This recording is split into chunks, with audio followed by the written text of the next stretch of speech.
요즘 뜨고 있는 공간이 어디인가, 뜨고 있는 가게가 어디인가 찾아보면 참 디저트 가게가 빠지질 않습니다. Z세대들도 이쪽 트렌드에서 역시 빠지지 않는다고 하는데요. 트렌드 팔로우 시간에 한번 배워볼까요? 대학내일 20대 연구소 정은우 센터장과 함께합니다. 안녕하세요. 안녕하세요. 달달한 거 좋아하세요? 저는 좋아하긴 하는데 좀 자제하려고 노력은 하고 있습니다. 나이가 들어서. 네. 혹시 이제 혈당 관리해요? 그럴 나이가 된 것 같습니다.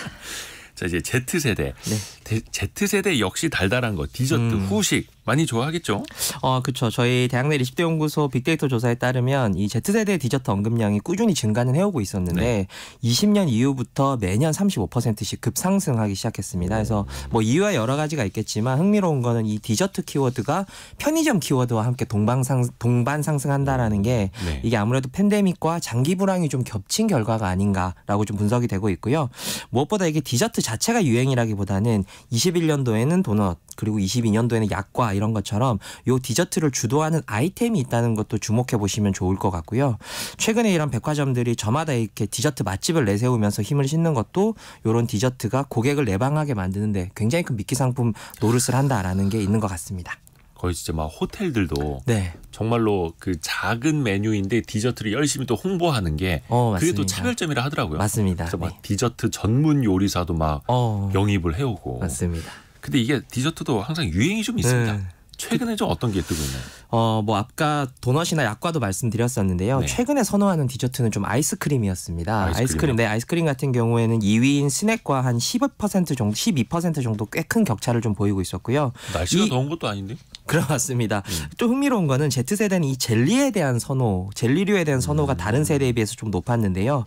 단순히 저희가 먹는 그 봉지에 들어있는 편의점 젤리가 아니라 최근에는 그 젤리 형식으로 된 이색 젤리 케이크라든지 이런 것들이 존재할 만큼 젤리 활용도가 높아졌는데 이게 단순하게 맛을 위해서 먹는 것도 있지만 요 젤리가 좀 쇼폼에 올리기가 굉장히 좀 중요한 요소들을 좀 가지고 있습니다. 그래서 쇼폼으로 만들기 적당한 꿀 젤리라든지 탕후루 젤리 이런 것들이 관심 있으시면 검색을 해보시면 요게 최근에 좀 틱톡에서 뜨고 있는 디저트 젤리 중에 하나입니다. 역시 여기서 SNS에 사진 찍어서 올리는 게 빠지지 않네요.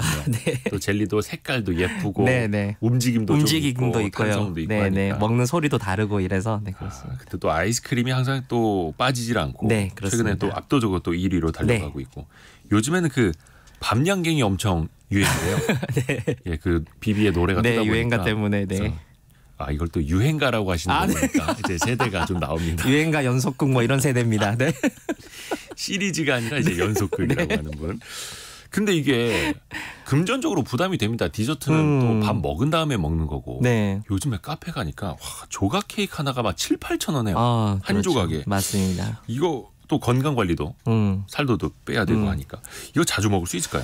저희 조사 결과 Z세대의 95% 정도가 디저트를 섭취한 경험이 있다라고 나타났는데 빈도를 좀 물어봤습니다. 그랬더니 일주일에 한 번 이상 먹는다라는 응답이 30.5%로 굉장히 높게 나타났고요. 특히 한 번 이상 그러니까 두세 번도 먹는다라는 비율을 모두 합했더니 이 70%가 넘을 정도로 이 선호와 인기가 굉장히 좀 대단했습니다. 그리고 또 언제 먹을까 또 궁금하실 텐데 당연히 후식 삼아서 식사가 조금 부족할 때 이렇게 먹는다는 응답이 많았는데 성별에 따라 조금 나뉘는 게 좀 재미가 있었습니다. 이게 남성들은 모자란 허기를 채우기 위해서 먹는다라는 게 높았지만 여성들은 친목을 위해서 먹는다라는 이유가 1등으로 나타났고요. 또 스트레스 받을 때 먹는다라는 섭취 비율도 여성들에게 좀 높게 나타나서 디저트가 여성들에게는 스트레스 해소와 또 그 관계를 위한 어떤 사회적 기능을 한다라는 것도 흥미롭게 알 수가 있었습니다. 맞습니다. 데이트할 때도 아니 밥 먹고 나서 뭘 또 먹자는 거야. 근데 디저트 배는 따로 있어. 막 이런 말들.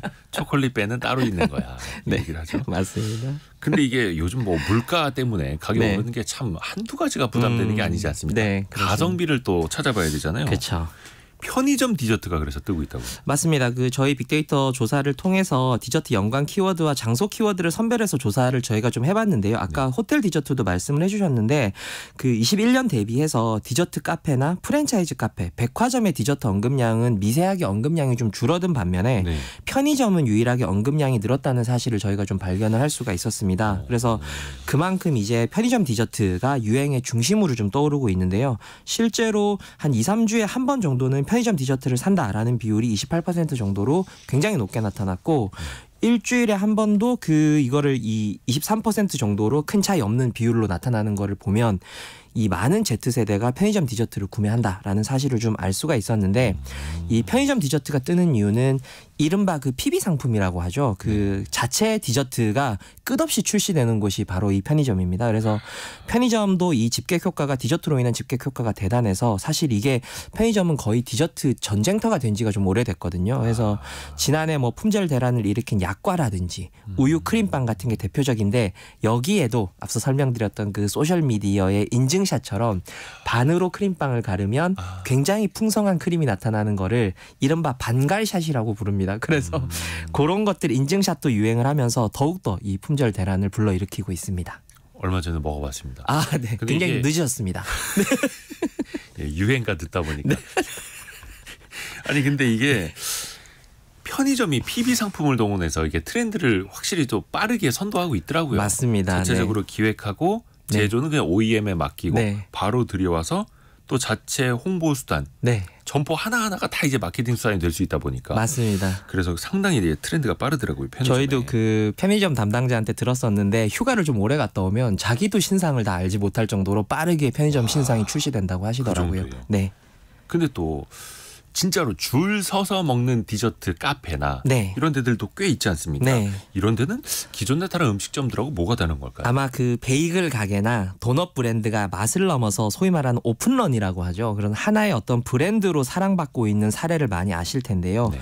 이런 브랜드는 이런 주력 메뉴냐 마스코트처럼 그 해당 브랜드를 떠올렸을 때 연상되는 요소가 굉장히 좀 명확한 편입니다. 그리고 하다못해 그 제품의 특정 색깔이라도 좀 명확해야 된다라는 거고요. 그리고 브랜드의 가치관도 요즘 세대는 굉장히 중요하게 생각하는데 가령 이제 환경을 위해서 방문 포장할 때 개인 용기를 꼭 지참해야 되는 브랜드라든지 뭐 이런 것들을 중요하게 생각하고 또 이 자리에서도 많이 말씀을 드렸는데 메뉴도 좋지만 공간 기획도 굉장히 중요해서 요 Z세대는 음식 자체도 중요하지만 음식을 섭취하는 공간에서 내가 어떤 경험을 하느냐 이런 것도 중요하게 생각한다라는 점도 유념하셔야 될 것 같습니다. 디저트라고 해서 그냥 맛이 그렇죠. 맛만 중요한 게 맛은 아니고 기본이고 네. 맛은 기본이고 네. 브랜드, 색깔, 공간, 경험 맞습니다. 사진도 예쁘게 나와야 되고 네. 어렵습니다. 이거 만약에 이제 디저트 가게 창업 고민하시는 분들은 네. 야, 이거 참 쉽지 않겠네요. 그런 고민하시는 분들이 많이 있으실 텐데요. 네. 요 하나 팁을 드리면 맛뿐만 아니라 이게 생긴 것도 좀 멋있어야 됩니다. 아까 제가 SNS 말씀드렸는데 예전에는 맛이랑 가성비 뭐 이런 걸로만 평가를 했다면 요즘에는 이색적인 소위 말하는 비주얼로 소셜 미디어에 인증할 만한 요소가 있는가 이게 굉장히 중요한 포인트입니다. 그래서 가령 뭐 독특한 디자인의 이모티콘이 그려진 케이크라거나 삼각김밥 모양을 한 크로와상 빵 이런 것들도 대표적으로 이제 SNS에 인증하기가 쉽고 또 최근에는 메뉴를 구매하면 이 무지개색 크림을 또 그 자리에서 빵 위에 부어주는 디저트 카페가 있는데 이런 것도 인증샷을 올리는데 굉장히 좀 역동적인 이런 영상을 좀 뽑을 수 있는데 제격이고 이런 디저트 가게는 주말에 웨이팅을 해야 될 정도로 굉장히 큰 인기를 끌고 있고요. 또 제가 방금 말씀드렸던 ESG 그러니까 환경이나 사회적 가치에 굉장히 큰 관심이 있는 세대가 또 요 세대들인데 디저트도 역시 마찬가지로 일회용품 사용을 금지한다라거나 혹은 개인 용기를 가지고 와야 또 포장을 해주는 요런 게 진정성이 있다라고 입소문이 나기도 해서 요런 제로 웨이스트 카페, 쓰레기가 없는 카페들도 또 인기를 끌고 있고 또 아실지 모르겠지만 최근에는 이 저속노화라는 단어가 20대들 사이에서 좀 주목을 받으면서 저당이나 혹은 저속노화를 콘셉트로 한 카페들이 좀 화제가 되기도 합니다. 그래서 이른바 저당 다이어트 디저트인데요. 정제 설탕을 쓰지 않는다거나 현미유나 통밀을 쓴다거나 뭐 이런 것들도 역시 디저트 가게로서 인기를 끌고 있습니다. 이러다 렌틸콩 디저트도 나오겠네요. 이미 있을 것 같습니다. 네. 근데 진짜 어떻게 네. 보면 빵 하나 네. 또 디자인이 중요한 거고 생긴 거 중요합니다. 사진 찍어서 올려야 되니까. 맞습니다. 또 겨울에 디저트 메뉴로 딸기가 많이 활용되잖아요. 케이크 위에도 맞습니다. 그렇고 빠지지가 않는데 그냥 겨울에 딸기가 많이 나와서가 아니라 사진 찍었을 때 색감도 그렇고 모양도 그렇고 제일 예쁘게 나온다는 거예요. 역시 무시 그래서 못합니다. 베스트셀러가 된다 하더라고요. 맞습니다. 근데 이거를 역시 네. 마케팅 쪽으로 잘 활용하는 회사들이 있지 않습니까? 그렇습니다. 패션, 엔터 회사들. 네. 패션 엔터뿐만 아니라 정말 여러 가지 브랜드에서 좀 쓰고 있는데요. 뭐 도넛 브랜드와 협업한 골프웨어라든지 케이크 브랜드와 협업한 패션, 등이 있는데 뭐 눈치채셨겠지만 브랜드가 좀 젊어지기 위해서 이렇게 인기 디저트 브랜드들이랑 이렇게 협업하는 방식을 채택을 하고 있는데 패션뿐만 아니라 뭐 말씀드렸던 것처럼 도넛이랑 공유 차량 브랜드 카쉐어링이라고 하죠. 이런 공유 차량 브랜드와 협업을 하기도 하고요. 또 르세라핌 같은 아이돌은 컴백 앨범을 출시를 하면서 디저트 브랜드랑 같이 한정판 5종 디저트를 또 출시해서 새로운 앨범을 알리기도 했었습니다. 그래서 이런 콜라보는 오픈런을 불러일으킬 만큼 좀 화제성도 있었고 또 브랜드를 젊게 만든다는 측면에서 어느 정도 효과는 분명히 있지만 지금은 사실 아시겠지만 이 콜라보 브랜드가 굉장히 범람하는 시대입니다. 그래서 이런 것들이 내가 차별성이 있는가라는 것도 좀 유의를 좀 하셔야 될 것 같고요. 그래서 눈에 띄지 못하면 비용은 비용대로 쓰고 소비자들은 소비자대로 피곤하기만 할 수도 있다라는 거를 좀 유념하셔야 돼서 사실 브랜드의 선정보다는 내가 공략하려는 타겟들이 진짜 좋아하는 브랜드인가라는 거를 먼저 좀 따지시기를 추천드립니다.